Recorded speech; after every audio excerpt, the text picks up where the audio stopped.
This week's fidget is my fidget cube, and there's a lot to it. It's got a different fidget on each side. It has this switch that clicks back and forth. It's a little noisy is maybe the main downside to that. If I'm careful, I can try to avoid clicking it if with a bit of touch, it can be quieter. This side just has this dunk in it, which I guess is supposed to be like a worry stone sort of thing. It's probably the least interesting side. This side has some going on. It's the most colorful. It's got a bunch of buttons to it in a 5 pattern.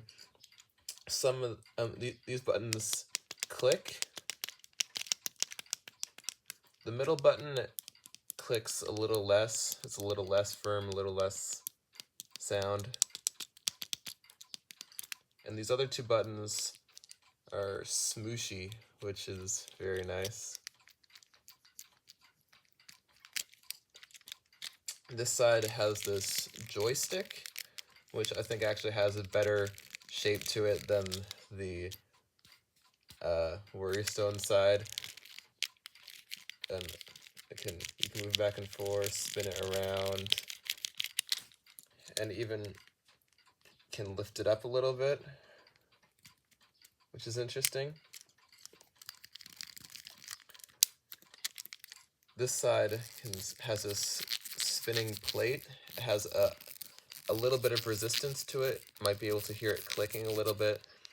It's mostly flat, has a little bump on it, which can add some grip, but it's not entirely necessary if you have grippy fingers. And this side has a ball bearing on it, which of course I like. And interestingly, the ball bearing also clicks like a button. And next to it are these gears, which can be clicked. And I find it very nice to go like this.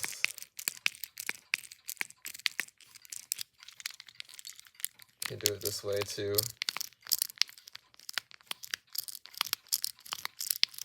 So it's probably this side is my favorite.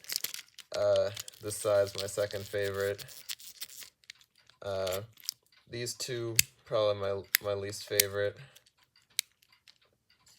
This one mostly for just how noisy it is. But it's like if you want a quieter fidget, it's pretty nice. Fidget cube.